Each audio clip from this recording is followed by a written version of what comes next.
Good morning. May it please the Court. My name is Bill McCabe. I represent Mr. Hornfisher, who's the appellant here, and he was the plaintiff below. And I'll reserve... I was going to comment to you briefly that 35 years ago I used to represent the Manatee County Sheriff's Department, but it was a different sheriff. I probably know no one is there, and I never did anything that involved a deputy versus or an employee versus the sheriff. So. I have no concerns whatever, Your Honor. Thank you. You wish to reserve time? I would reserve 4 minutes. 4 minutes. Thank you. In this case, Mr. Hornfisher filed an action against the Sheriff's Office based on a violation of Florida Statute 440.205. That is the statute that makes it unlawful for an employer to discharge, threaten to discharge, intimidate, or coerce an employee because of a claim for workers' comp benefits. To establish a prima facie case under that statute, the employee's got to do 3 things. Number 1, he engaged in a statutorily protected activity, which the judge found that he did. There's no doubt about that. He had a workers' comp claim that he filed on November 13th, 2006 and November 30th, 2006. Secondly, that there's adverse employment action occurred. No question about that. He was terminated May 14th, 2006, and of course we also contend that there was some intimidation and coercion going on before his termination. Then the third one is that the adverse action was causally related to the employee's protected activities. This is where the trial court found that there was no evidence that would support such a finding. Now, before I get into what we consider the evidence that would support such a finding, I remind the court that we're here on a summary judgment order. And as the court's aware, if there's even the slightest doubt of material issues or genuine issues of material fact that exist, and the record's supposed to be interpreted in favor of the non-moving party, which in this case is my client, then the motion for summary judgment should have been denied, and we should proceed, let a jury see what they think about these facts. Now also... Let me make sure I understand sort of where the law is on this. After this fellow has had a compensable injury and has gotten treatment and whatnot for a period of time, if an employer comes to the conclusion that there really isn't any job that fits this fellow because he's got a permanent injury that is incompatible with work, they can fire him for that reason, and that's not one of these problem areas. Is that right? Yeah, they can. But your fellow was filed for insubordination and for not submitting paperwork, basically. Right. Not because he couldn't do. They didn't decide that he couldn't do the job of the sheriff's department. They just decided he hadn't turned in the paperwork on time. They gave 2 reasons for terminating him. One was insubordination, basically for not turning in the paperwork, and one for neglect of duty, which is really tied into the not turning in the paperwork. And is it your argument that those are pretext? Pretext? Absolutely. And that the real reason was the very fact he filed a claim? Right. Now let me just back up a second too, because Chapter 440 of the Workers' Comp Statute, it preempts any local rules or regulations about workers' compensation. And and I cited a couple cases that say this, or at least one, but workers' comp is an employer-carrier monitored system. It's not a claimant-employee monitored system. The employer has the duty to investigate claims and to provide benefits to the injured worker. Now, as part of that, it's the employer's obligation to determine what a claimant's limitations and restrictions are.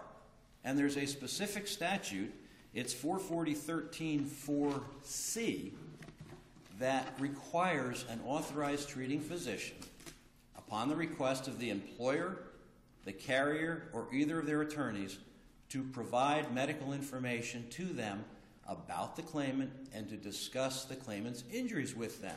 And the statute has penalties for a physician who doesn't do that, and some of the penalties are fairly severe. So with that in mind, in this particular case, the employer knew that, by the way, because that's how they handled this claim in the beginning. That's how they handle other claims. When they wanted, for example, on December 26th, this claimant had some light-duty restrictions. So in January 3rd, 2007, they wanted to get some restrictions to see if he could do a job in the mailroom. The adjuster goes and tries to get that information. They hired a nurse case manager who goes to the doctor's appointments with the claimant and everything else, And in February, they wanted her to get some restrictions from the doctor. So this employer knew full well how the system worked, that it was their obligation to get the restrictions from the doctor, and then to see if the claimant could perform some light-duty work that they might have within those restrictions. Well, all that changed on March 15th, 2007, when the injured worker tells all of a sudden his name escapes me. The gentleman, though, from Human Resources at the Sheriff's Department. Pardon me? Schnerig or something? Yes, sir. I should have known that. I've been reading it all, and I appreciate that. But at any rate, he tells them on March 15th that he's not going to be able to return to his job as a meat cutter.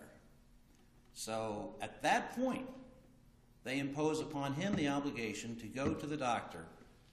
And they said, well, we'll offer you a control room operator job, and you need to go to the doctor and see if this fits within your restrictions. Well, there's a couple of problems with that. Number one is it's not the claimant's obligation or the plaintiff's obligation to do that. But secondly, they're also imposing upon him an obligation to get somebody else to do something. What if the doctor doesn't do it? And in fact, in this case, the doctor didn't do it for a while because, as an example, on March 20th, 2007, this field nurse case manager also faxed the job description to the doctor. And he didn't respond to it initially. So they're, number one, asking this injured employee to perform a function that's not his legal obligation, and secondly, to make somebody else do something. Now, what happens, the employee goes to the doctor on March 19th, he's got restrictions, the employer knows all about the restrictions, they're emailed to the employer, but on March 23rd, they send him a letter and they say, you need to get this form completed by the doctor by March 29th. Well, it so happens that on March 23rd, this gentleman went back to the hospital. He had had surgery in February. He goes back to the hospital because he had a staph infection. And on March 24th, he underwent surgery. Then when he gets out of the hospital, he goes home. A nurse comes around every day, changes his bandages, gives him an IV. What happens when he's home? Unable to work. The employer knows he's unable to work because of emails they've received from the nurse case manager, etc. They hand-deliver a notice to him and say, you didn't get this form back to us. There's a show cause hearing coming up on April 12th to determine whether you're going to remain an employee.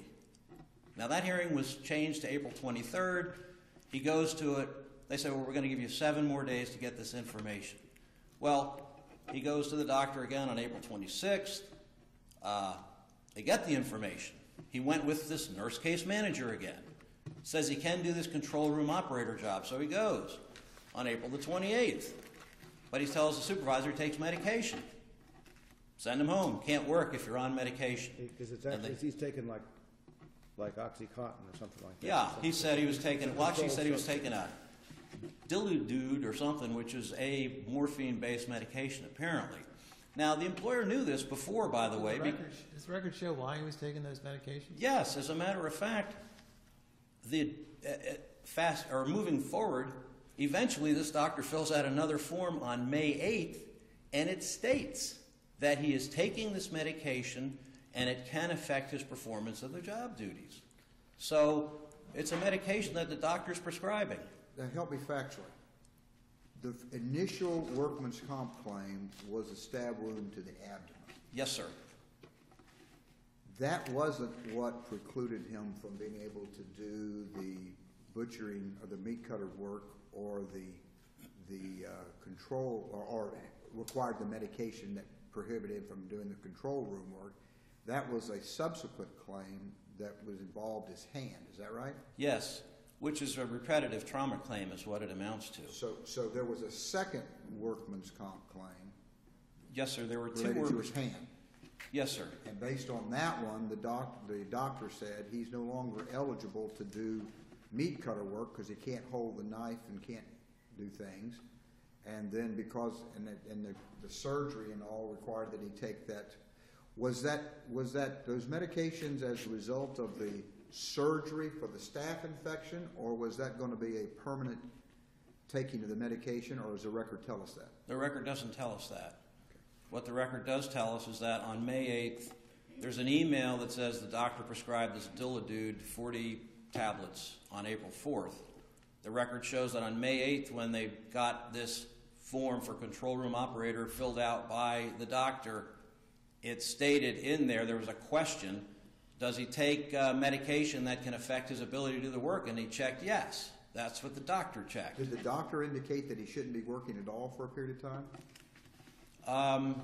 No, the doctor had restrictions on him. You know, So he was free to work. return to work just with restrictions. He could work within restrictions, but he could not return to his meat cutter job. Right, and he had to take the medication, which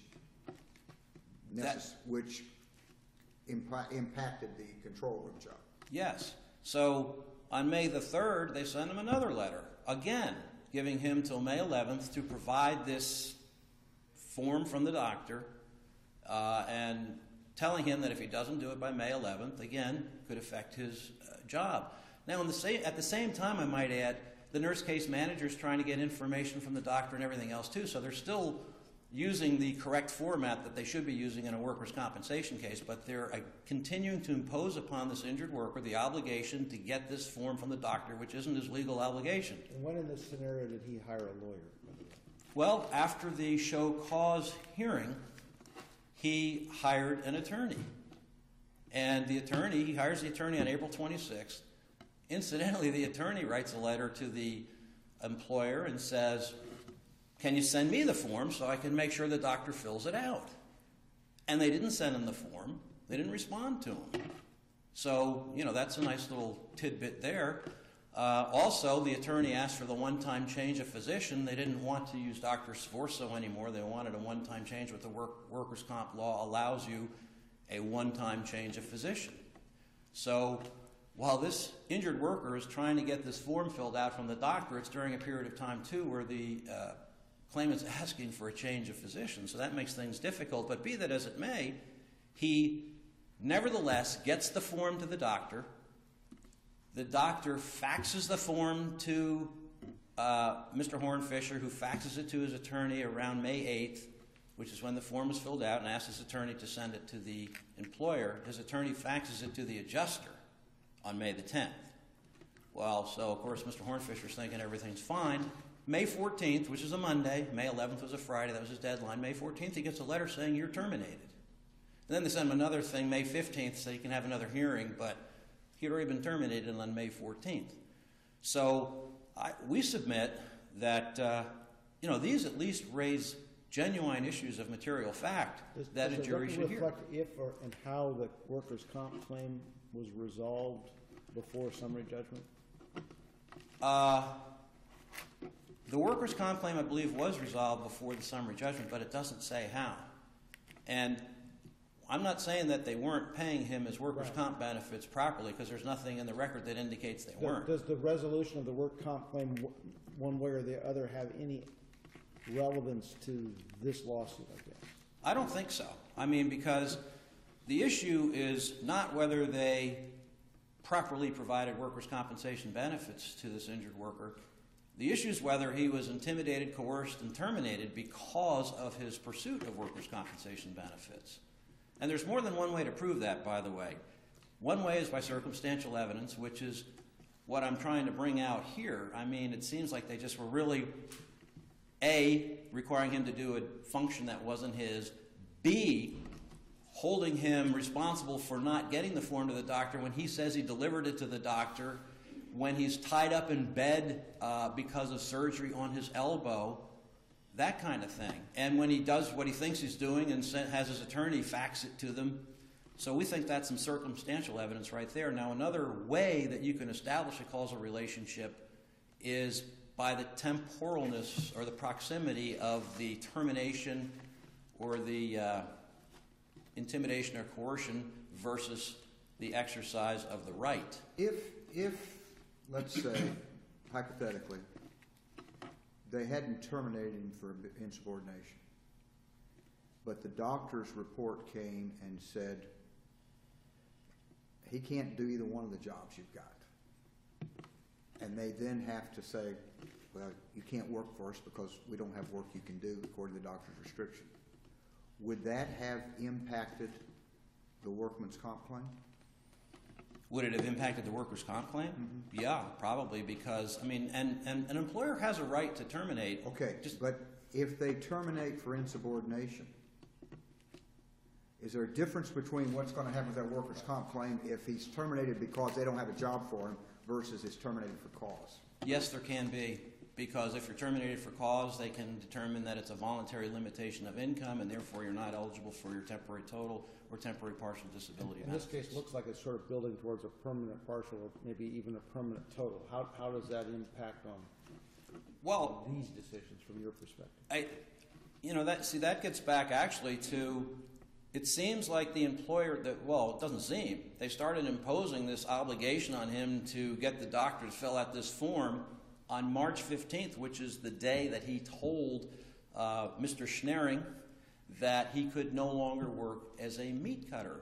And so certainly that right there makes it look as if this man's workers' comp claim is going to be, maybe more significant than they originally thought. And the employer here is self-insured. And this may be a dumb question to you, but I don't clearly know the answer. If you terminate someone because it looks like the claim is going to be worse than you thought it was going to be, does that fall within the ambit of the statute you're suing under? Or is it just that for discrimination for filing a claim at all as compared to the claims getting worse? Does that make a difference? No, it really does. I mean, the way the statute reads, it just says I got it right here. No employer shall discharge, threaten to discharge, intimidate, or coerce any employee by reason of such employee's valid claim for workers' compensation or attempt to claim compensation under the workers' valid compensation. Making of a claim, but the pendency of the claim and all of that would be covered by the statute then. It doesn't say whether it's a good claim, a serious claim or light claim, although perhaps an employer's actions when they find out that maybe it could be a more serious claim could be circumstantial evidence to show some sort of causal relationship between. You've got 4 minutes left. And I appreciate that. Did you have any questions? Yeah, but just like, is there any claim, any evidence they didn't pay him any benefits to which he was entitled? No, there's no evidence of that at all. So how does that cut? Pardon me? How does that cut? Well, that's what I was saying before, is it really makes no difference as to whether they provided him as workers' compensation benefits or not. The issue is whether they intimidated him, coerced him, or terminated him because he was seeking workers' compensation benefits. And we contend that there's evidence in this record that at least warrants a jury trial that says there was. All right, thank you. Police Court. Wayne Evans, representing the Manatee County Sheriff's Office. First thing I'd like to do is clarify the record with Mr. Evans, this is a small detail, but what's the name of your law firm? Allen Norton and Blue. It's Allen. Okay. Yes, I was Your Honor. expecting that was a typo and it was Allie Norton. A-L-L-E-N. Okay. Thank you. May I proceed? Please do. I'd like to address the record with respect to the medications right off the bat before we do anything else. The question was, were the meds related to the workers' comp claim? What's in the record? And the answer is they were not. And that's what the Sheriff's Office knew. And that's apparent from several references in the record. And let me begin. It was not related to either workers' comp claim? None. The surgery? That's what the Sheriff's Office knew. As of the time that Hornfisher returned to work on April the 28th, all the Sheriff's Office knew was that he was fit for duty. They had absolutely no evidence at that point in time, after he had seen Dr. Sforzo, that he was taking medications which would impact his ability to perform his duties. And indeed, Sforzo's report, which is dated the 26th, which they received, indicated he was taking no medications which would impact his duties. If, in fact, they had known that, they wouldn't have returned him to work. Does the record indicate what doctor prescribed those medications? No, but the record indicates, and that's Linda Klasing's deposition, pages 38 through 40, and it references the email from Mike Terrell to Schneering, that they knew that the medications were not part of the workers' compensation process, had not been prescribed from Sforzo, so they said they're personal. They're personal. Now, that's a significant point here. because counsel's contention is that 44013. Is that an undisputed point for purposes of summary Yes, judgment? that's that they're absolutely not- correct. These are not prescriptions from the workers' compensation treating physician. That's all the sheriff's office knew at that point in time. Now, And that they know that, but that is accurate. that is accurate. Okay. And there's, by the way, there is a summary by Dr. Sforzo. It's an exhibit to Linda Claising's deposition. It's April the 26th. That summary, which is part of the record, confirms this, because during that... Did the same doctor treat both injuries? Yes, Okay. to my knowledge. So his summary would include both injuries? Well, the summary that I'm talking about is just the doctor's visit on the 26th. Okay. That's all I'm talking about, okay? And that summary, which is the visit when he saw him, indicates that he didn't prescribe any new pain meds and that he was off the meds Was that before or after the surgery? after the surgery. Okay. So his summary after the surgery said he didn't prescribe any new meds and that he was off medication On the 26th, on the 26th. when he saw me.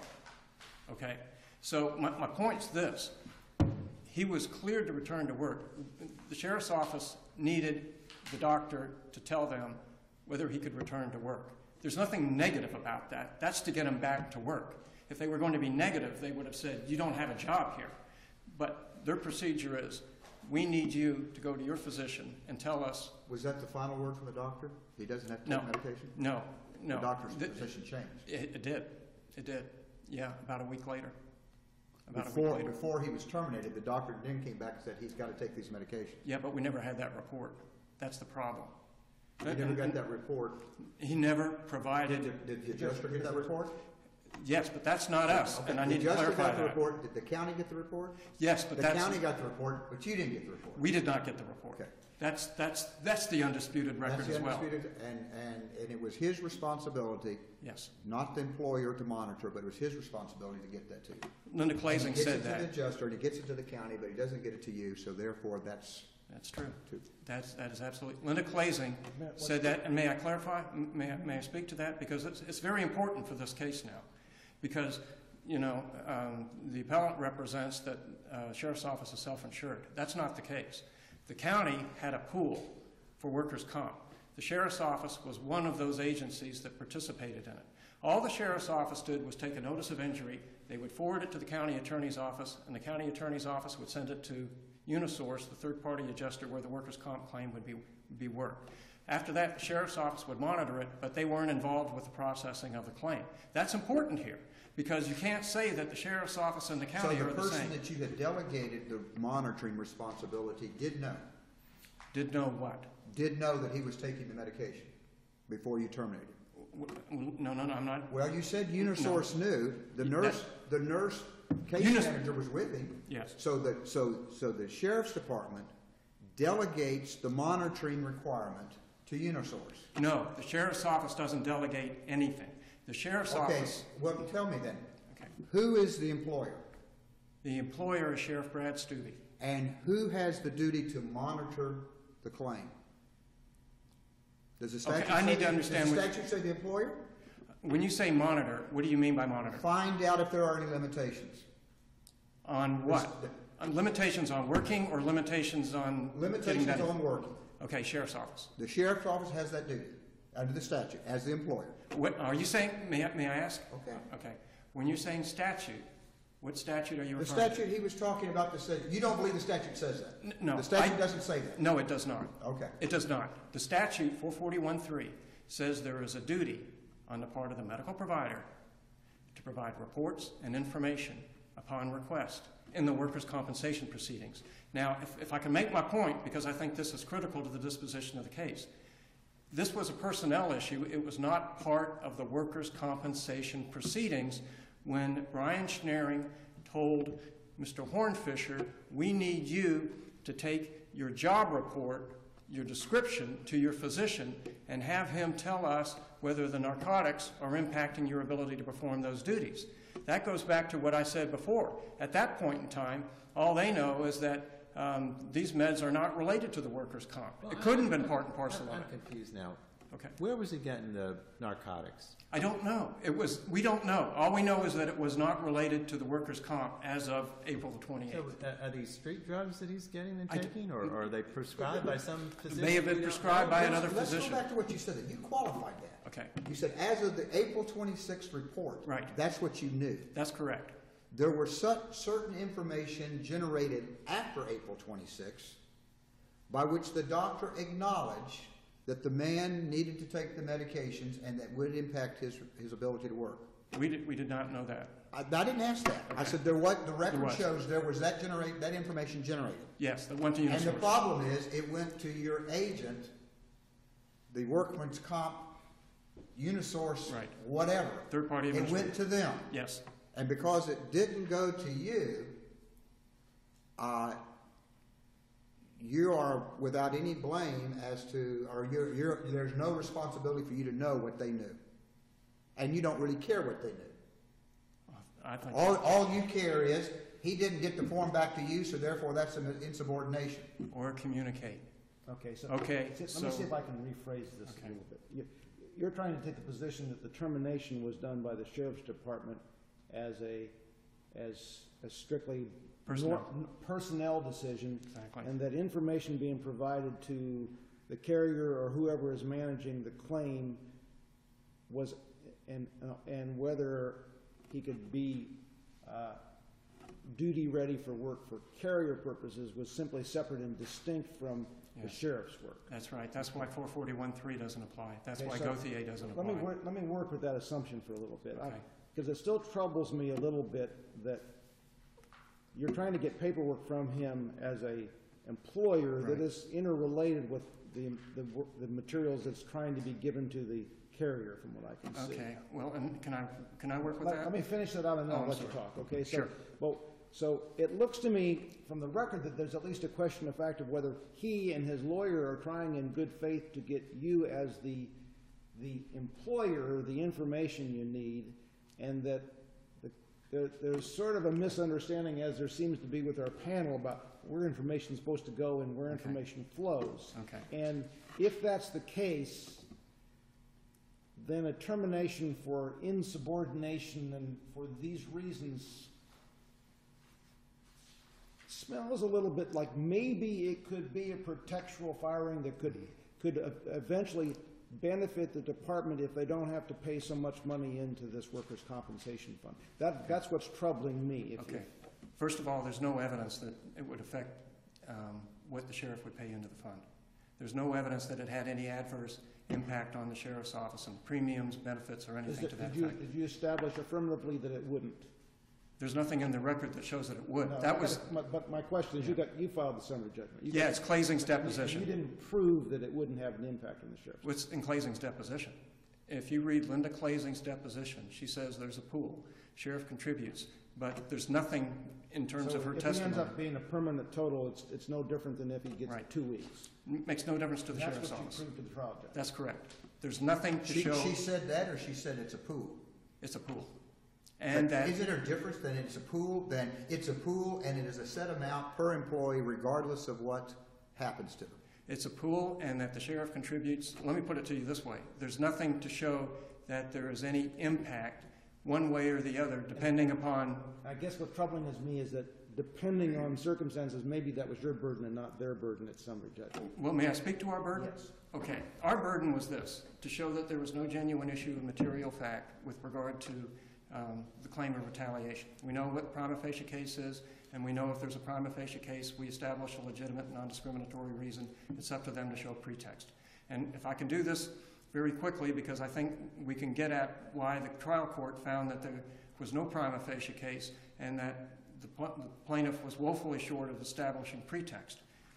It was Hornfisher's obligation to take the reports and go to his physician. That was communicated to him several times. First of all, with regard to the 2 reports, control room operator, meat cutter, and he didn't do it the first time, but they didn't terminate him. They had the show cause hearing, and at that show cause hearing, he was told very specifically, and you can look at the transcript, you need to communicate with Mr. Schneering with regard to these reports. You can't just leave it alone. Schneering is the personnel director for the sheriff's department? Yes. Okay. Okay? Well, let me ask you this. Is this what this case turns on, that the second report from the doctor that had the information about the drugs that he was taking and the restrictions was sent to the administrator and not to the sheriff's representative, so that they had a pure heart, maybe an empty head, they didn't have the information? I mean, is that what this case is about? Is that what the summary judgment turns on? He was terminated because he didn't provide the report to the Human Resources Office. When his lawyer has sent it to the administrator, I mean, that's the basis for the summary judgment? When at the show cause hearing on May the 23rd, he had done nothing. Mr. Hornfisher. He had done nothing as related to Mr. Schneering Yes. and the Schenectady County Sheriff's Office. Yes. So the right hand doesn't know what the left hand's doing, so but they're not on the same body. Okay? I mean, you're saying the right they're hand... on the same team. Well, I don't think so. No, I would disagree with that. I do. I'm sorry. I have to disagree with that, with all due respect. The He's a constitutional... administrator's working gratis here, has no expectation of being paid by somebody. I guess whether or not they're, I mean, I think what's concerning us is there a question of fact involved in this as to whether they might be on the same team? They are not, no. And as a matter of law, they're not on the same team. And I put that in the brief, okay? Well, explain that. Okay. It's lost on me. Okay. A sheriff is a constitutional officer. He is not subjugated to the county. He is not related to the county. He is an independent constitutional officer. Where does he get his money? From the budget, from the county. From the county, and Yes. the county budget. Yes. But he's not related to the county. He's not. That's correct. Okay. That's it. He gets his money. That's it. You know, that's it. And who funds the county jail? I assume that if he's a meat cutter working for the sheriff, I assume he's providing food at some type of institution. They run their own. They got their own slaughterhouse, and they grow their own cattle and everything. Okay, but where do the funds for those operations come from? From the county. From the county. Right. Okay. Section 3053 gives the sheriff his independent authority as a sheriff to take actions with regard to his employees. Linda Claising, in her deposition, said she was not involved in the personnel decisions of the sheriff's office. That was not her job. She didn't report to Schneering. She didn't answer to Schneering. She wasn't involved in employee issues. Then why didn't the sheriff monitor its own workman's comp claim? Why did it need the county to refer it to Unisource?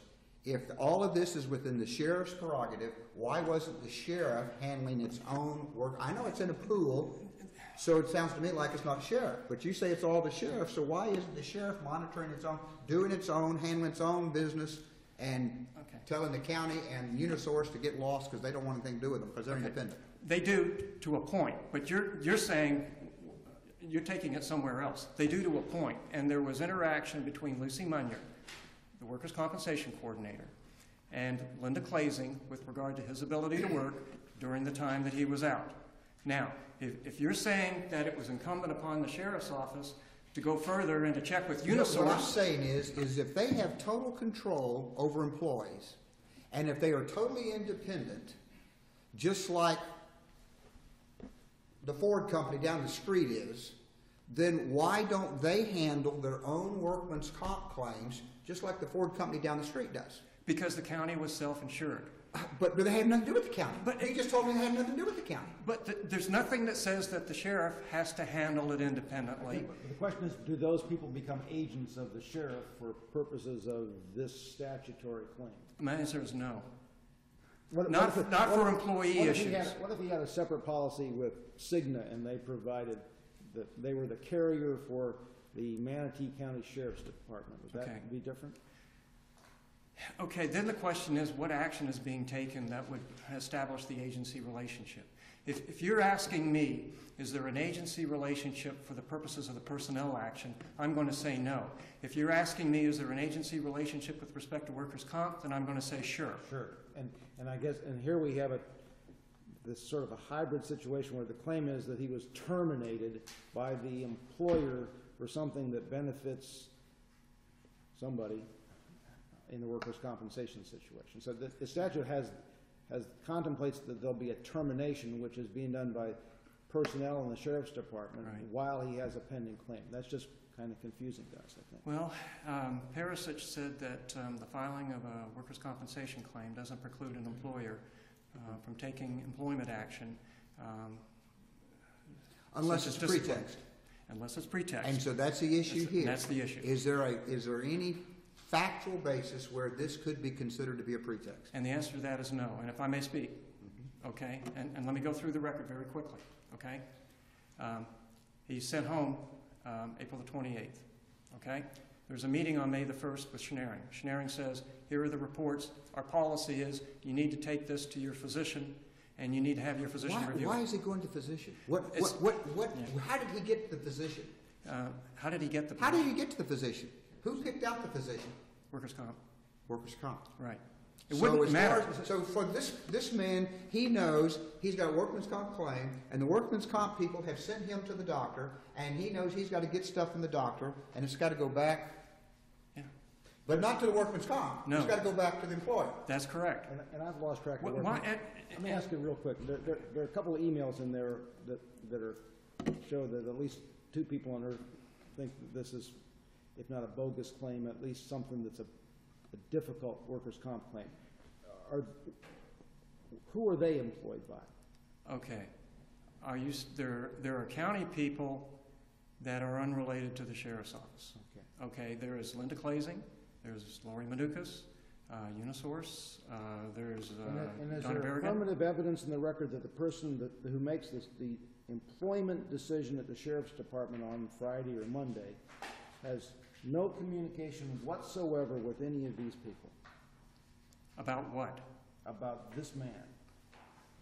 No, there was dialogue. I said that before. There was interaction between Lucy Munier and.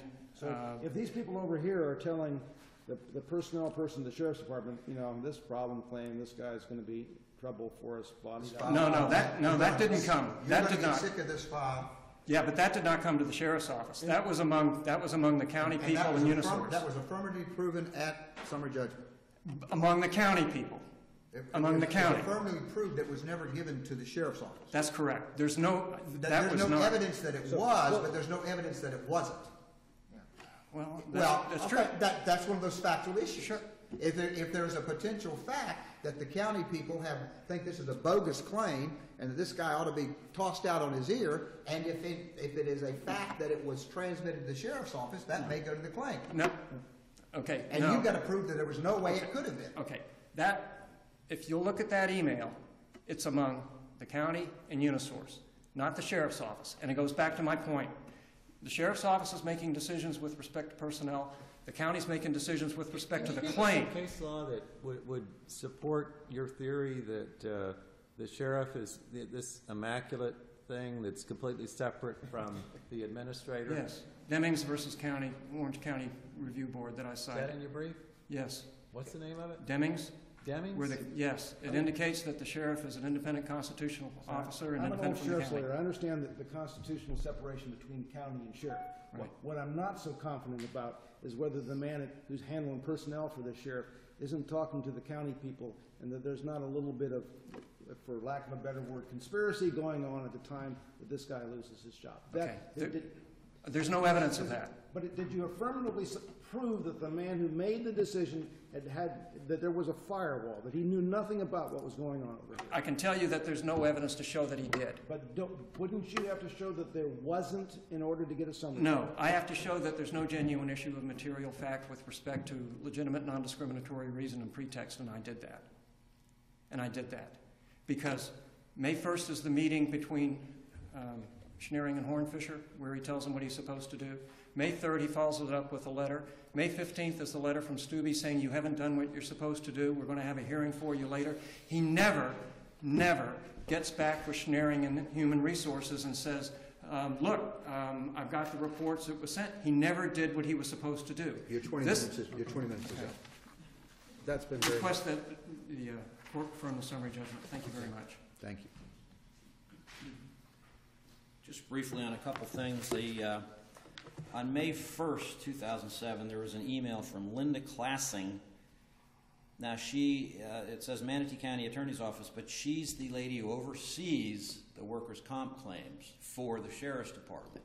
And she works with... She's employed by the county, though. She's employed by the county. Okay. But any claims that the sheriff's office have, they refer to her. Yes. Okay. And whenever they want information or work restrictions, they ask her. It's on page 191 of the record, which is her deposition. This Lucy Munyer, who worked for Mr. Schnaring in that office, asks Linda Classing to get the restrictions. And so she says, well, why would she ask you that? And Linda Classing says, that's a process. She would ask me because we're the ones that oversaw the work comp file. She would ask me for work restriction information on any of the sheriff's employees. How do you get that information? If there was a nurse case manager on the file, I would ask her. I would ask the adjuster. In some cases, I may obtain it myself if we needed it and no one was available. Again, on page 201, they talk about an email from Lucy Munyer to you, dated April 9th, copied to Brian Schnaring. It's about a hearing and the need for medical information. Yeah, they just want to know again what his work restrictions are. And who's going to get that information from the doctor? Answer. It would have followed the same process.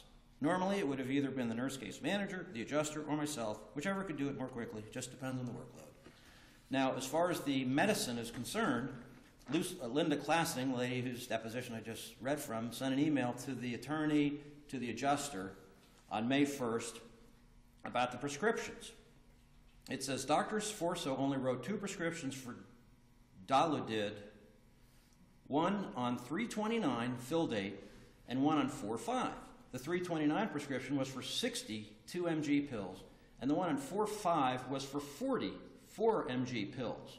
So they knew on May 1st, at least by then, that the doctor was prescribing medication. And this is the work comp doctor, and he's prescribing a controlled substance, basically. So we're to page 170 of the record. It's an email from Linda Classing. But she works for the county. She does work for the county, but there's emails. The record is laden with emails between all these people about how what the restrictions are and everything else. Including the guy who makes the personnel decision at the Sheriff's Department? Absolutely. Absolutely. And Lucy Munyer works under him. So, and then the work status report is page 347, which is dated May the 8th. And it's the one that says, is employee taking medication which may affect their ability to perform any duty as listed on the job description? Yes, narcotics. Now, that's from Dr. Sforzo. So, you know, and that's the one that was faxed by the attorney to the adjuster. And the emails, I mean, there's no wall between these folks. There's emails back and forth all over the place. I cite a whole bunch of them in my brief. So we appreciate. Maybe the county is an insubordination for not emailing to the sheriff. I don't know. But we thank you very much for your time. Thank you. Thank you both. Take a break. We're going to take about a 15-minute break.